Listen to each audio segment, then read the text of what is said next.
اگلا سوال ہے جی کہ ڈاکٹر ذاکر نائک کی آپ بہت تعریف کرتے ہیں، حالانکہ انہوں نے بھی امام ابن تیمیہ کی تقلید میں جنتی لشکر والی بشارت یزید ابن معاویہ فاسق و فاجر کے اوپر فٹ کی ہے۔ اچھا، بات یہ کہ ڈاکٹر ذاکر نائک کی میں نے تعریف جن باتوں میں کی ہے ان میں تو میں کروں گا نا، ہم تو مجھ سے مزاج ہیں، کمپیریٹیو اسٹڈی میں انہوں نے بہت بڑی ایفرٹ کی ہے، باقی جہاں پہ ود ان ریلیجن ان سے غلطی ہوئی ہے تو میرے علاوہ تو میرے خیال کسی کا کلپ اس طرح ریکارڈڈ نہیں ہے بائی نیم مینشن کر کے۔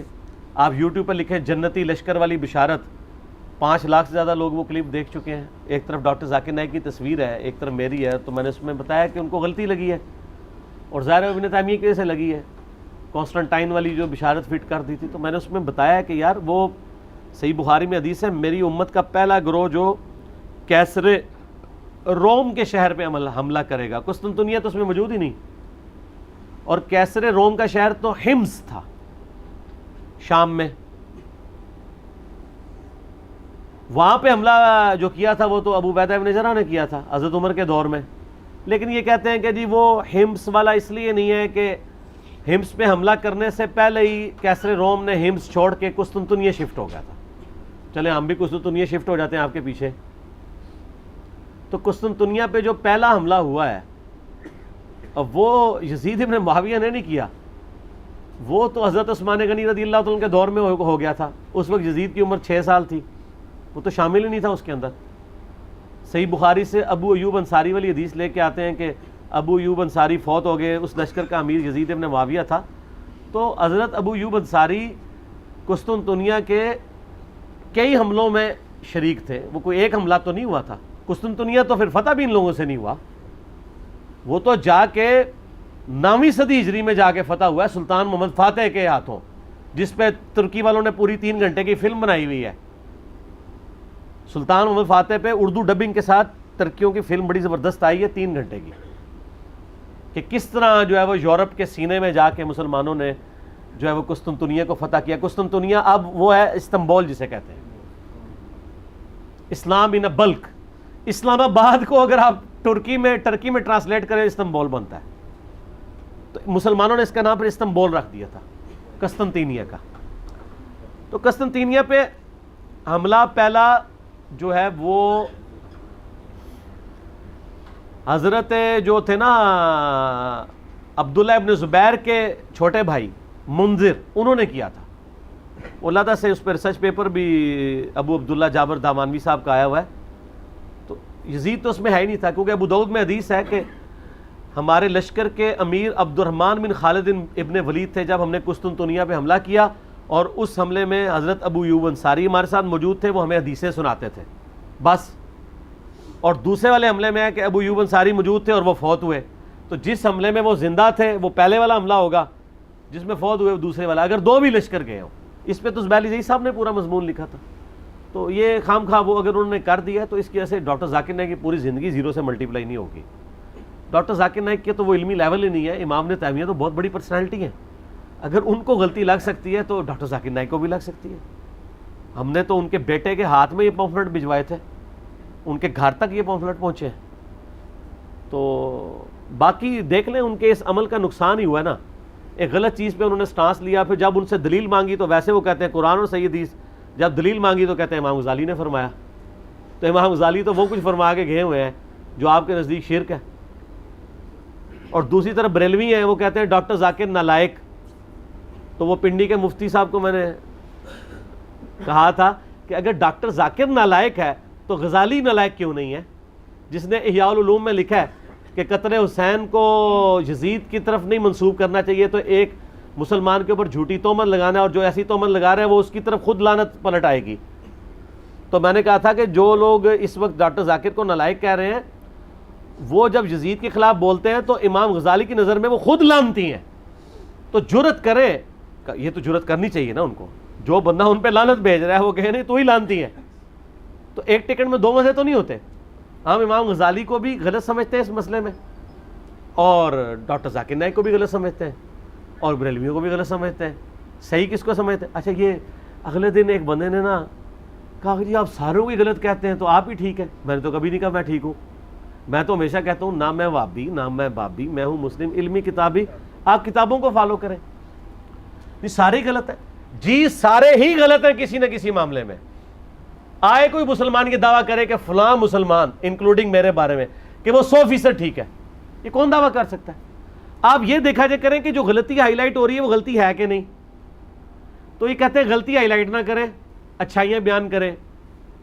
ان کو کہ اچھائیاں اگر بیان کریں تو یہ کام آپ خود کیوں نہیں کرتے؟ آپ اپنے بزرگوں کی تو اچھائیاں بیان کرتے ہیں، دوسروں کی تو غلطیاں بیان کرتے ہیں. تو سر 99 قتل تو آپ نے بھی کیے ہوئے ہیں، کیا دیوبندی اپنے علاوہ سارے فرقوں کو غلط نہیں کہتے؟ بالکل کہتے ہیں.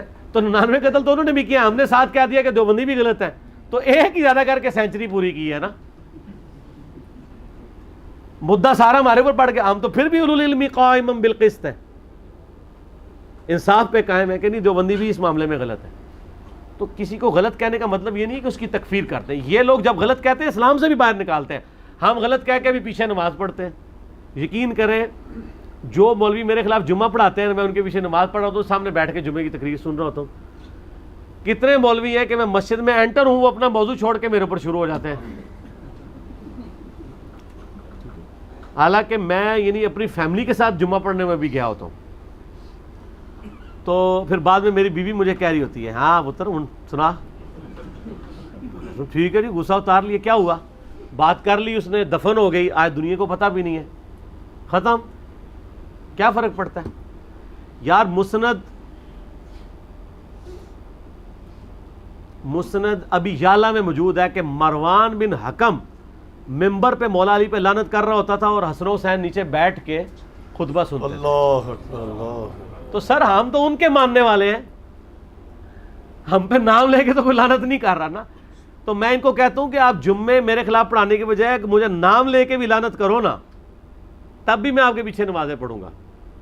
یہی ہماری سچائی کی دلیل ہے کہ ہم شریعت کو کہیں پہ کراس اس کی باؤنڈری نہیں کرتے. نمازیں انہی کے پیچھے پڑھنی ہے کیونکہ ہمیں حکم ہے خلیفہ راشد عثمان ابن عفان کا، صحیح بخاری 695، کہ نیکی کے کاموں میں باغیوں کا ساتھ دو، نماز مسجد نبوی میں باغیوں کے پیچھے پڑھو، برائی میں ان سے الگ رہو.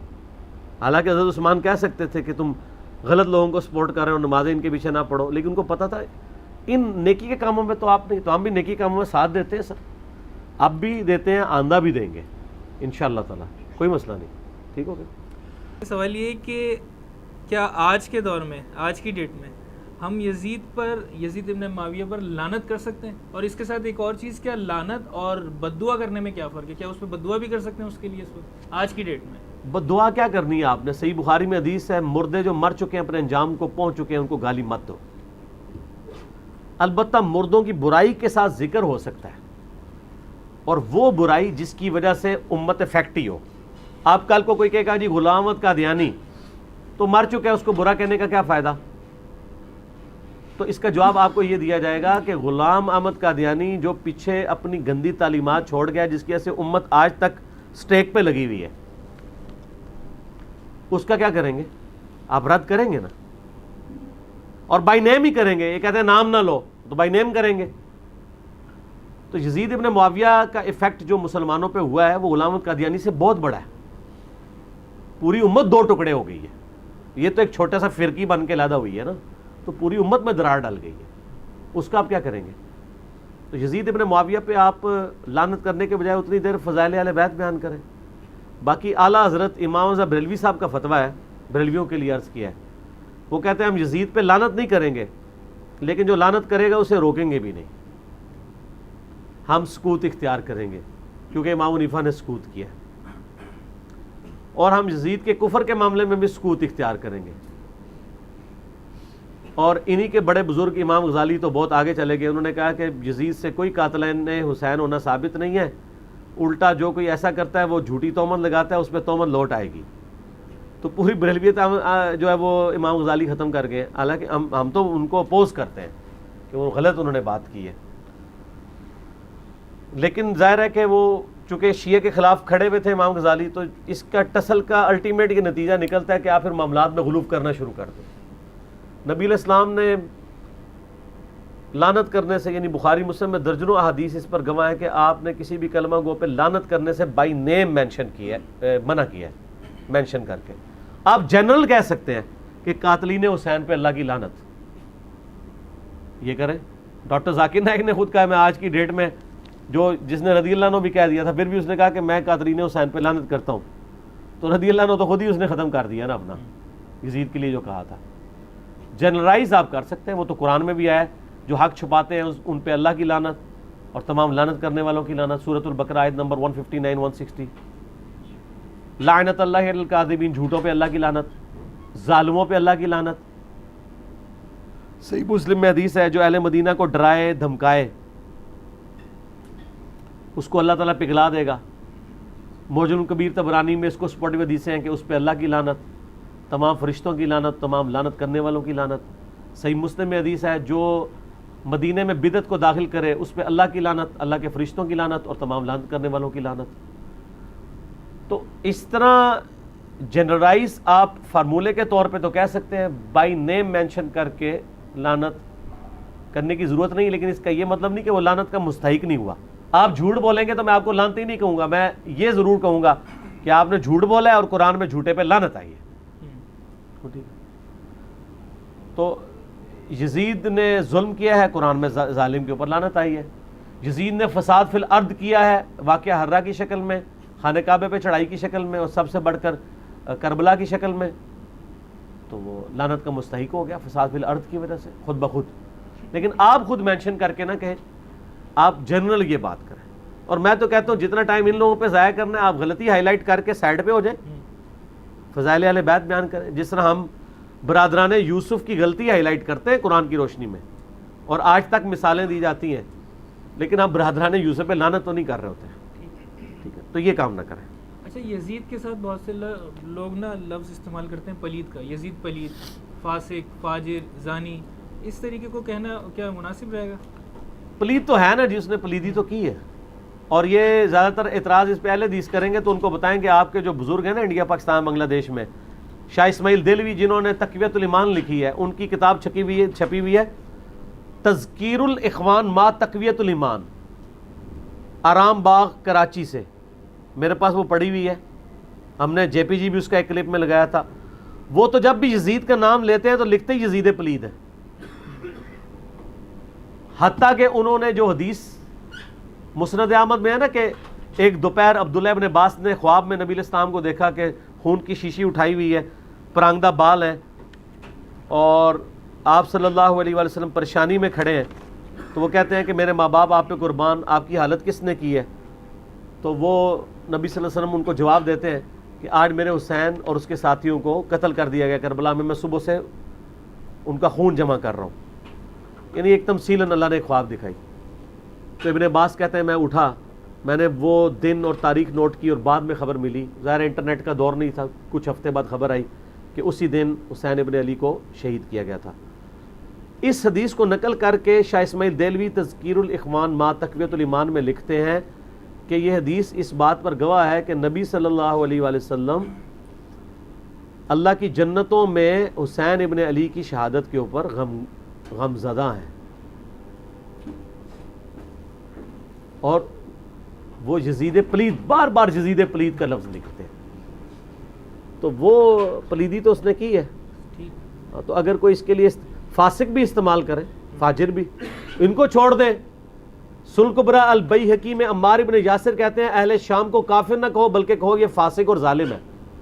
اگر صفین لڑنے والے جن میں اصحاب بھی شامل ہیں, عمار ابن یاسر سلف کا فہم, اس سلف کا فہم کہ جس کے بارے میں بخاری میں حدیث ہے عمار کی زبان کو اللہ نے شیطان سے محفوظ کر دیا, صحیح بخاری میں. اس سلف کا فہم جس کے بارے میں حاکم میں مسند احمد میں حدیث ہے کہ عمار سر کے بالوں سے لے کے پاؤں کے ناخنوں تک ایمان سے پر ہے. وہ کہہ رہا ہے کہ اہل صفین کو کہو فاسق اور ظالم, کافر نہ کہو. اہل صفین اگر فاسق اور ظالم ہے, ان کا بچہ بچونڈا یزید تو کسی کھاتے میں نہیں آتا. ٹھیک ہو گیا. اور یہ پرانے سارے کہتے تھے یزید پلید. یہ اہل حدیث جو آج ٹھیکیدار بنے ہوئے نا یزید کی, ان کو پوچھیں آپ کے سارے بزرگ, نواب صدیق حسن بھوپالوی کے احسانات ہیں اہل حدیث کے اوپر. اگر وہ نہ ہوتے سب کانٹیننٹ میں اہل حدیث یہ زیرو ہے. اسی نے مال لگا کے کتابیں ٹرانسلیٹ کی اور پورا یہ جتنا اہل حدیث کا مکتبہ فکر یہاں پہ پھیلا ہے نواب صدیق حسن بپالوی کی وجہ سے، اور اتنے بڑے عالم تھے کہ شیخ البانی سلسلہ حدیث صحیحہ میں ان کو الامام لکھتے ہیں، نواب صدیق حسن کو، شیخ البانی محدث اعظم البانیہ کے اور سعودیہ میں بھی رہے۔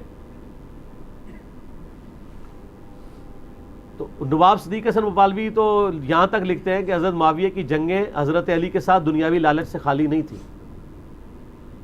تو اس تک اور شاہ عبد العزیز محدث دہلوی نے تحفہ اثنا عشریہ میں ان کا یہ قول نقل کیا دلیل کے طور پہ۔ چلو پیچھے کیا بات رہ گئی؟ تو یہ ساری کی ساری چیزیں جو ہے نا وہ اسی طریقے سے چل رہی ہوتی ہیں، اور لوگوں کے اپنے ایک فرقہ وارانہ سوچ ہوتی ہے، ہم تو سچائی کی بات کرتے ہیں۔ صلاۃ بر محمد و آل محمد، اللہم صلی علی محمد و علی آل محمد کما صلیت علی ابراہیم و علی آل ابراہیم انک حمید مجید، اللہم بارک علی محمد و علی آل محمد کما بارکت علی ابراہیم و علی آل ابراہیم انک حمید مجید۔ الحمدللہ میں نے اس کے اوپر ایک تحقیقی مقالہ ریسرچ پیپر نمبر 5B لکھ دیا ہے، واقعہ کربلا کا حقیقی پس منظر 72 صحیح الاسناد احادیث کی روشنی میں، جس میں میں نے کل اہل سنت کی مین سٹریم کی کتابوں سے 200 احادیث جمع کی ہیں، اکثر احادیث بخاری اور مسلم سے ہیں، جس میں میں نے یہ پورے کا پورا مقدمہ سیدنا عمر فاروق رضی اللہ تعالیٰ عنہ کی شہادت سے لے کر شہادت حسین علیہ السلام تک کور کیا ہے، اور اس کو احادیث کی روشنی میں مرتب کیا گیا ہے، نہ کہ تاریخ کی روشنی میں۔ ظاہر ہے تاریخ حکمرانوں نے لکھوائی ہے، اس میں ان کے اپنے انٹرسٹ بھی تھے، اکثر چیزوں کی اسناد بھی اویلیبل نہیں ہوتی، اور اس میں بخاری اور مسلم کے علاوہ جتنی بھی احادیث میں نے جمع کی ہیں ان میں دور حاضر کے جو بڑے بڑے محققین اور محدثین ہیں ان کی تحکیم باقاعدہ لگائی ہے، شیخ البانی رحمہ اللہ تعالیٰ کی، شیخ زبیلی زئی رحمہ اللہ تعالیٰ کی، شیخ شعیب آرنوت رحمہ اللہ تعالیٰ کی، شیخ سلیم اسد کی، غلام مصطفیٰ ظہیر صاحب کی، اور لوگوں کی تحکیم کے ساتھ میں نے اس کو مرتب کیا ہے۔ کوئی ایک حدیث بھی ایسی نہیں ہے جسے آپ یہ کہیں کہ وہ کسی محدث کی تحکیم کے بغیر اس میں ڈالی گئی ہو۔ یہ ضرور ہو سکتا ہے کہ کسی کو کسی معاملے میں اختلاف ہو، لیکن ایسا نہیں ہوگا کہ کوئی حدیث ایسی ہو کہ جس کو سارے بالاتفاق جو ہے وہ مردود یا ضعیف یا موضوع سمجھتے ہوں، ضرور کسی نہ کسی نے اس کی تصحیح اور تحکیم کی ہوئی ہوگی صحت کے اعتبار سے۔ اس کو میں نے سٹارٹ کیا ہے خلفائے راشدین کون سے ہیں، اس سے آغاز کیا ہے اس ریسرچ پیپر کا۔ اس کے بعد پھر میں نے جو جنگ جمل صفین اور نہروان ہوئی، شہادت عثمان والا ایشو ہوا، اس کو کور کیا ہے، صلح حسن کو کور کیا ہے، یزید کی ولی عہدی کو، اور الٹیمیٹلی سیدنا حسین ابن علی رضی اللہ تعالی عنہما وعلیہم السلام کی مظلومانہ شہادت کو صحیح الاسناد احادیث جو اہل سنت کی کتابوں سے ہیں اس سے کور کیا ہے الحمدللہ۔ تو اس لیے آج میں جتنی بھی احادیث بیان کروں گا کوسچنز کے دوران آلموسٹ ساری اس میں اویلیبل ہوں گی۔ آپ یہ ریسرچ پیپر ہماری ویب سائٹ ahlsunnatpak.com سے فری ڈاؤن لوڈ کر سکتے ہیں، PDF واٹس ایپ گروپس میں رابطہ کر کے منگوا سکتے ہیں، اور اگر ہارڈ کاپی آپ نے منگوانی ہے تو ہماری اکیڈمی کا نمبر ہے +92 کے کوڈ کے ساتھ 3215900162، پاکستان سے کریں گے تو 0321590162۔ صبح 9 سے لے کر آلموسٹ اب تو مغرب تک کھلا ہوتا ہے، پورا دن۔ اللہ کا شکر ہے کہ ہم نے اس کے اوپر اب باقاعدہ ڈیوٹی لگا دی ہے، ہمارے ابرار الحسن بھائی جو ہیں وہ ان کو ہم نے اسپیسیفائی کیا ہے، اس کے علاوہ بھی عثمان بھائی بھی کبھی کبھار سن لیتے ہیں، ندیم بھائی بھی۔ آپ نے یعنی اکیڈمی میں آنا ہے درس سننے کے لیے یا ریسرچ پیپر فری منگوانی ہے ڈاک، تو یہ بھی ریسرچ پیپر، اس کے علاوہ 8 ریسرچ پیپر، یہ ٹوٹل 9 بنتے ہیں، اور 3 اذکار کارڈ ہیں، صبح شام کے سنت اذکار، فرض نماز کے بعد کے سنت اذکار، اور جادو ٹونا وبائی امراض اور قدرتی حادثات سے بچنے کے سنت اذکار۔ یہ ٹوٹل 12 کا پیکج ہے جو ہم فری ایک سیٹ سب کو بھیجتے ہیں، آپ منگوا سکتے ہیں۔ ایک سے زیادہ سیٹ منگوانے ہو تو نو پروفٹ نو لاس کے اوپر، بلکہ تھوڑے سے لاس کے اوپر ہی ہم لوگوں کو بھجوا دیتے ہیں۔ کوشش کیا کریں سافٹ کاپیز کے ذریعے ہی کام چلائیں. آج کل چونکہ سافٹ کاپیز کا ہی موڈ ہے, آپ کسی کو اس کا اسکرین شاٹ لے کے شیئر بھی کروا سکتے ہیں. تو یہ ریسرچ پیپر خود بھی پڑھیں. محرم دعوت کا مہینہ ہے, ربیع الاول شریف دعوت کا مہینہ ہے, رمضان شریف دعوت کا مہینہ ہے.